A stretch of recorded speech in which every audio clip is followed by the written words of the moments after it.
Back by popular demand, 15 questions that drive thought-provoking conversations.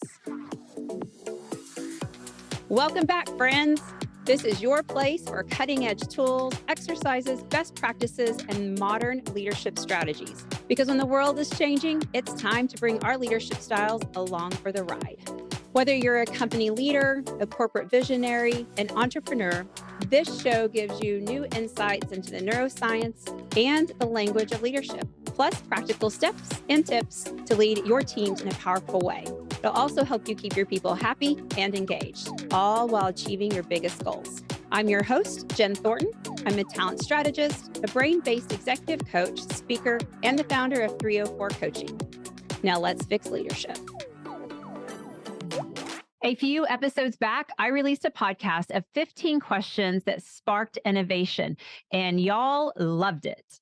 In the episode, I talk about why questions make us feel like we are 3-year-olds who just cut our brother's hair off with a pair of scissors we found. My profound apologies to my brother on that one. I also get into the adult version of the why question that we have all been taught to say, and that is help me understand. It makes me cringe when I think about how many times I said that early in my career. But with today's developments and in research, all in the neuroscience of leadership, we can ask questions that actually drive openness and thought. So today, my gift to you is 15 questions that drive discovery. Grab your pen and paper and let's start working through them. So the first category I'm going to offer is assumptions. And when you're trying to look into discovery and discover something, you've got to get honest with assumptions. So here's 2 questions in this category. Question number 1, what assumptions do you hold about the team? Oh, that's a big one. Ask someone that question and see what they have to say. That'll be an interesting answer. It's also a brave question to ask, so go be brave too. The next question under assumption is, what would the situation be like if your assumptions were not true? That's a good one. That's a great way to kind of stop someone in their track and get them to kind of look at things a little different and change their perspective. What about situations? How do you discover what's going on with situations? One of the things you can ask is, who is impacted by this situation? The who is important. What else is important is the what. So the next question you could ask is, what is important in this situation? I love this question for about 1,001 reasons, but one of the reasons I love it so much is we too often think about a situation and we lose sight of what's important about it, and we're solving the wrong thing. But when you start a discovery around a situation with a question of what is important in this situation, it helps you get to that bottom line really quickly and helps you start to move through it. What about discovering someone's feelings or the implication of those feelings? Here's a couple of questions in that category. What can we do to build trust in this situation? And I can't tell you how often I get requests to do trust workshops. How do you instill trust? How do you build trust? One of the ways you can do it is by asking the question, what can we do to build trust in this situation? Because that gets to the heart of why we're not trusting each other. The next question is, what feelings can you share that would help us understand your perspective? Understanding someone else's perspective, discovering what their perspective is, helps you understand where they're coming from. It's that discovery that we're working on, these discovery questions. And that discovery helps you probably learn something new or maybe look at it in a different way.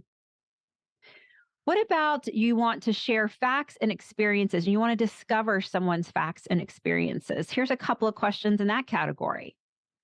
What are the facts as you see them? Oh, I love that, because all of us see facts in a different way. So asking someone what the facts are the way they see them, again, helps you discover their perspective.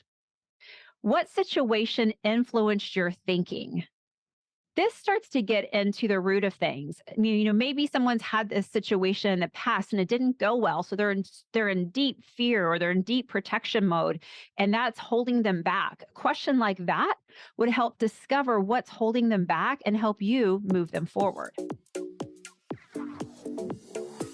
Let's take a quick break from the conversation.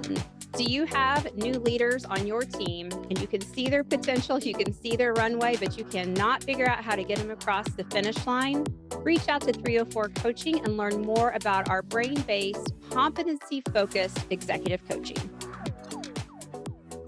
Another one of my favorite coaching questions, and it's a great discovery question, is what led you to believe this?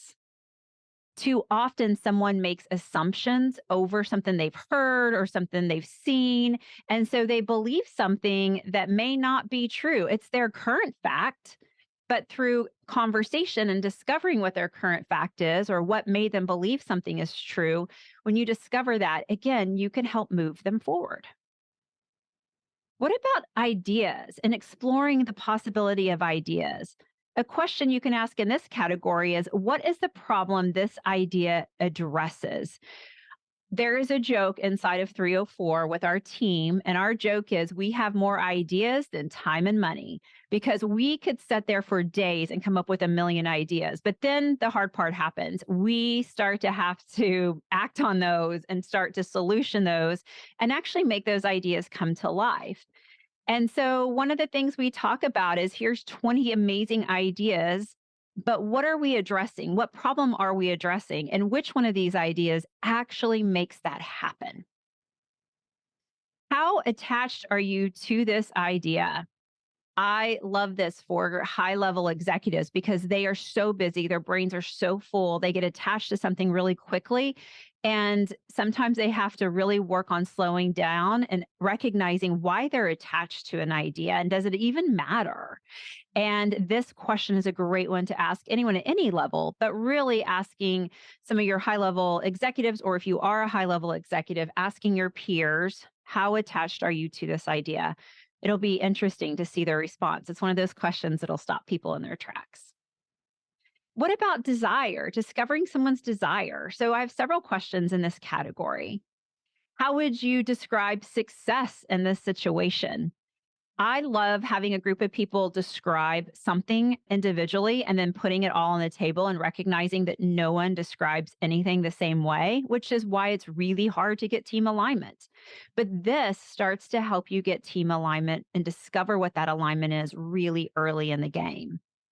How can we guide this situation to a new positive outcome? Sometimes we get stuck in what's negative and people just want to rehash and rehash and re-say it and rehash it and re-say it. Oh, it makes me crazy. And so to stop that kind of track thinking, ask the question, how can we guide this situation to a new or positive outcome? That stops the thinking and creates an opening for a different thought. How about, in the best of all possible worlds, what is our desired outcome? And it kind of goes back to that question a couple of questions ago, where it comes around really discovering everyone's desire and discovering how to get people aligned on the same page. And the 15th question I have for you today on how to create more discovery is, what would give us the feeling we were successful? And when we are at work and we feel successful, success comes. More success comes as we have success. It is one of those things that builds on and builds on and builds on. So knowing what would give a team the feeling of success not only helps that project succeed, but every project after it. So add these discovery questions to your bank of innovation questions. And again, if you don't have that bank, go back a few podcasts and get the podcast where I offer 15 innovation questions. And when you're using these types of questions, you'll become that leader that people talk about. And when they talk about it behind their back, they're like, man, I love conversations with that leader because they always ask the best questions. So be the leader who has the best questions and go out there and fix leadership. Thanks for listening to Let's Fix Leadership. By hanging out with me today, you're already on your path. If you're looking to learn more and to see if your company is a good fit for our coaching and leadership education, then hey, visit 304coaching.com. If you got value out of this podcast, share it with a friend. And it would mean the world to me if you would leave a thoughtful review and a rating on iTunes. Thanks again for listening, and I appreciate your work in fixing leadership.